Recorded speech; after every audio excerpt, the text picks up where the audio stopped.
Shall we begin?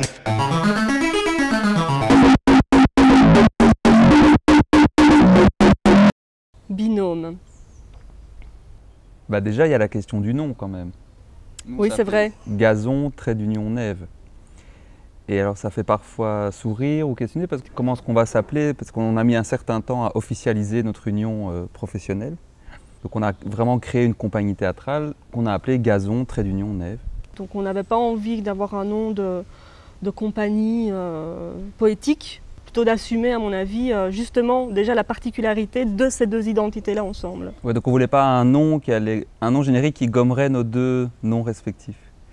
Et c'est vrai que dans la volonté d'associer ces deux noms pour des créations, il y a aussi toujours cette volonté qu'on veut aussi chacun cultiver notre propre singularité. C'est important aussi pour nous que notre compagnie, et donc ce nom Gazon Nève, charrie de l'altérité, de la différence, de l'aller et du retour.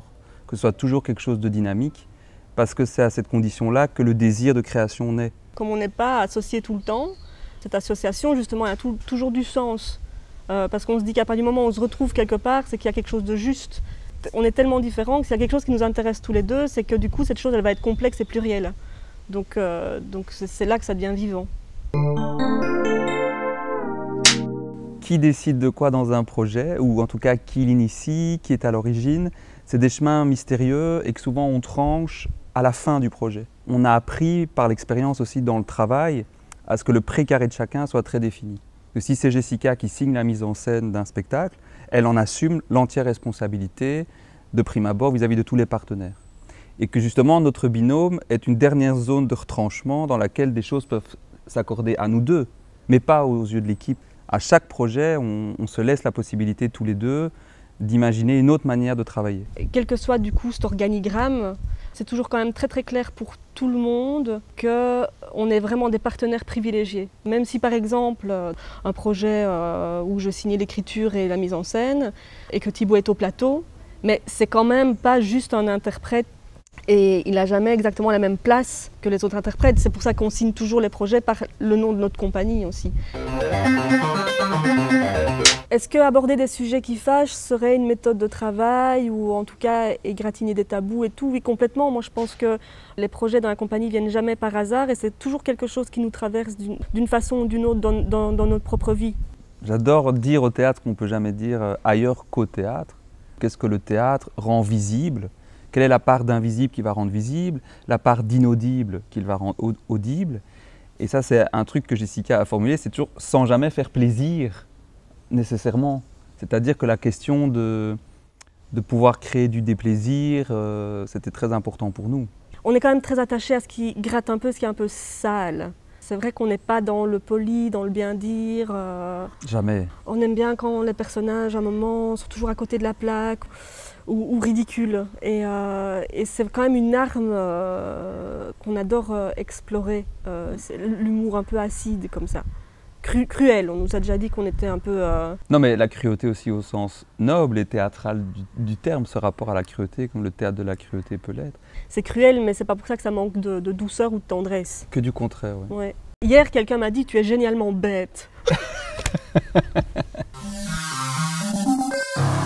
L'humour, on le met jamais, enfin, on le met rarement au début de ce qu'on fait, mais on sait toujours que quand il surgit dans le travail, c'est qu'on en a besoin. Et que c'est que donc on est arrivé dans un processus où, effectivement, quand on rit, on reprend de l'air aussi. En tout cas, on ne va jamais rejeter du plateau, on ne va jamais le mettre vraiment en premier, mais on va toujours lui laisser la possibilité de naître. Mais parce qu'on aborde toujours des sujets qui pourraient être vraiment plombants ou dramatiques. Sur ou le glauques. papier, c'est souvent glauque. Ouais, oui, et c'est vrai que quand on doit faire les pitchs là, de 10 lignes, un truc horrible, on oublie souvent de dire que c'est drôle.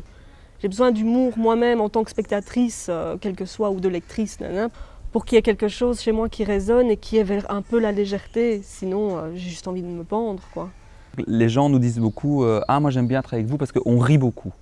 Pourtant, parfois, dans le travail qu'on fait, on leur demande effectivement d'aller chercher des endroits de vie qui ne sont pas faciles.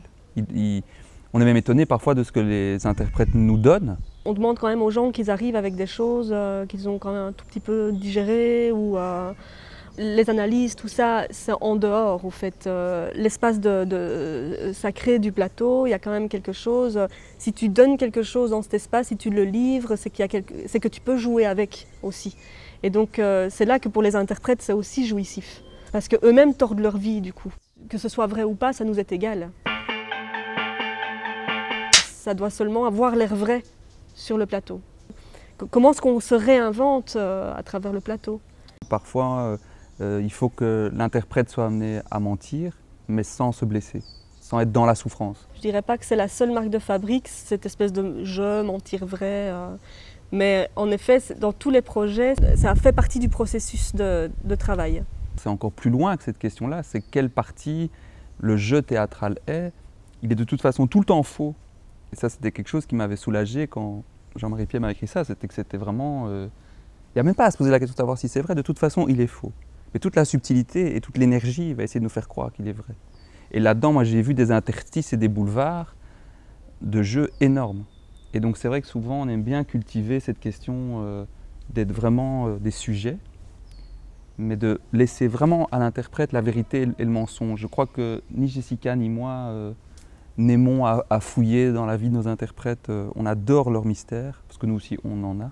Dans la question de l'ironie dramatique, il y a quelque chose quand même qu'on respecte beaucoup, c'est la question de la réception. Et donc, dans quelle position le spectateur est placé quand il est au théâtre.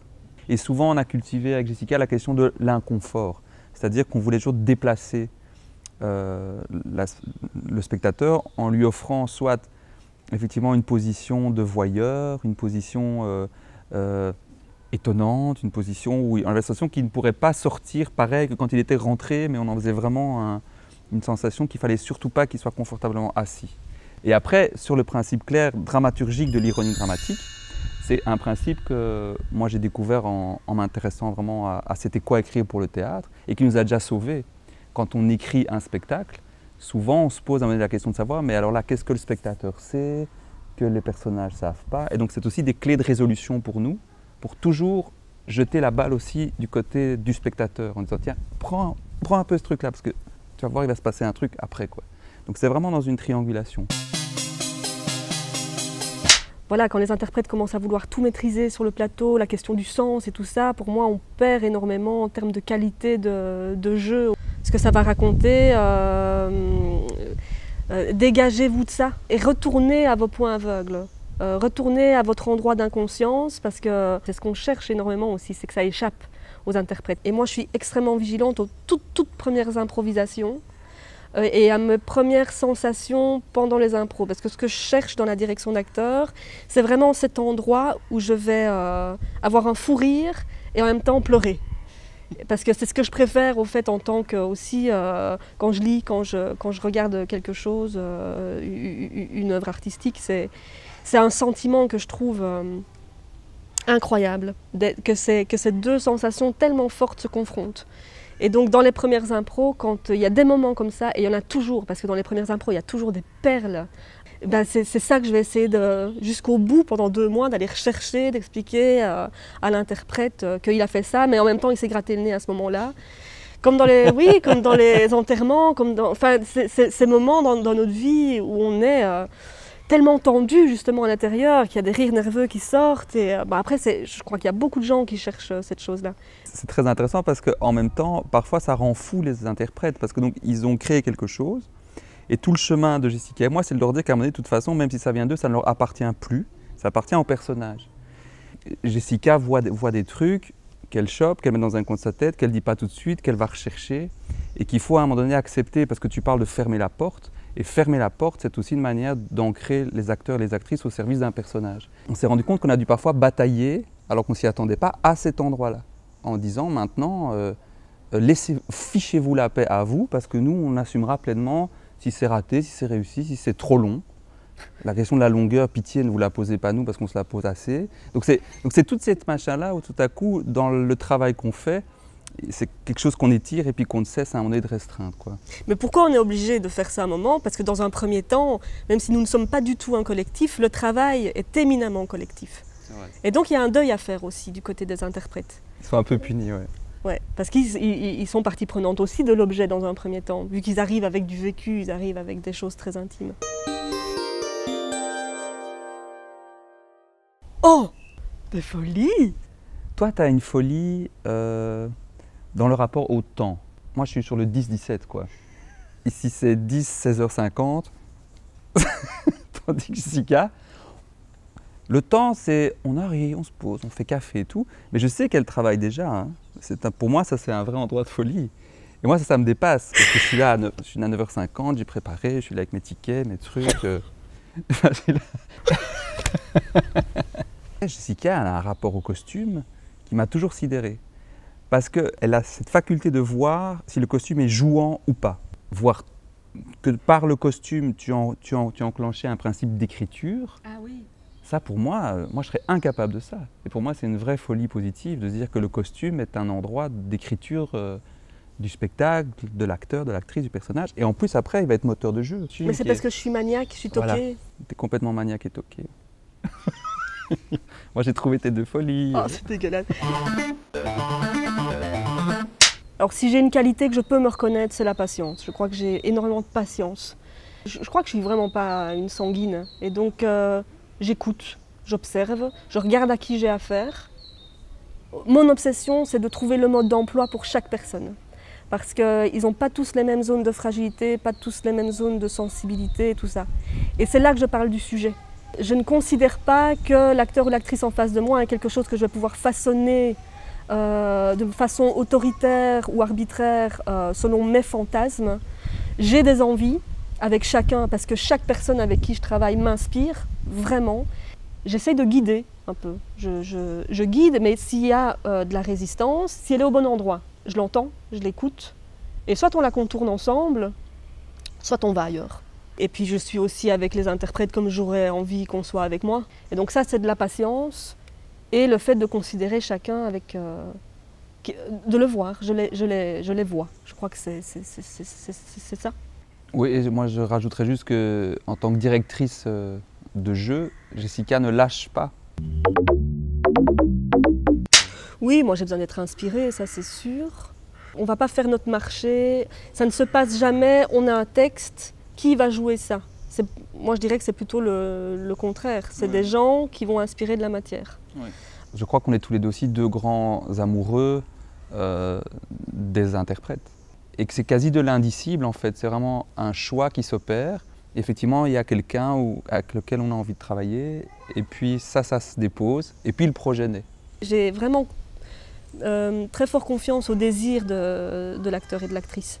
Ouais. Pour moi, je me dis, s'il y a un désir fort, et qu'on l'aide juste à plonger dans la piscine, ça va donner quelque chose de très singulier.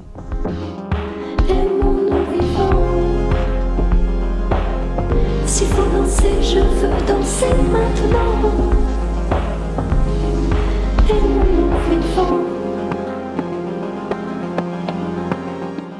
Il y a le groupe, j'avais envie de travailler avec un gros groupe.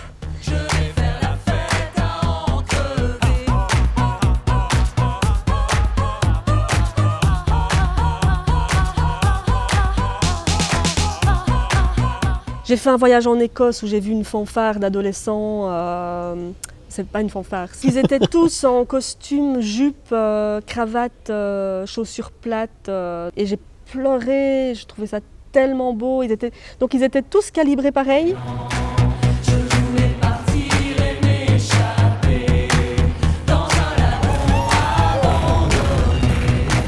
Ça m'a fait un effet bœuf, donc je suis revenue en Belgique et j'ai dit à Thibaut, je travaille avec un groupe sur la question du genre et du stéréotype.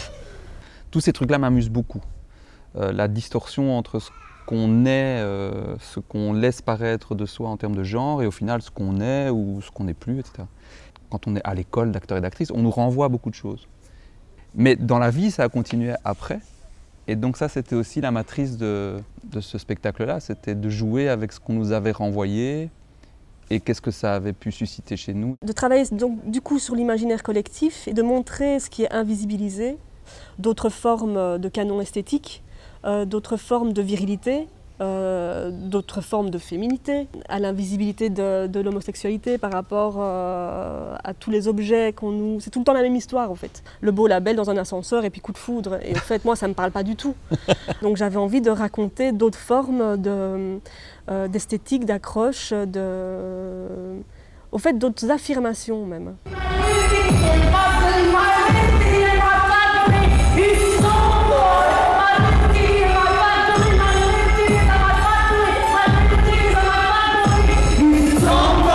Ça dépasse un peu la question du genre aussi.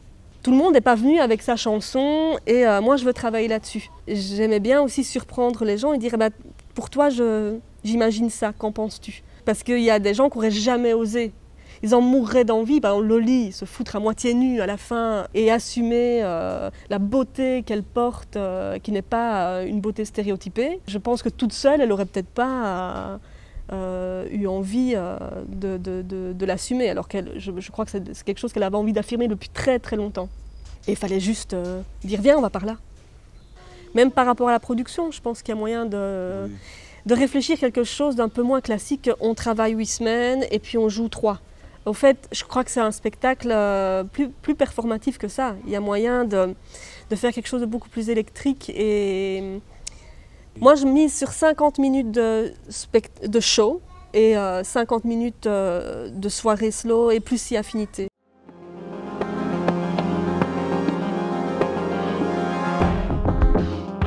Aimons-nous vivants. S'il faut danser, je veux danser maintenant.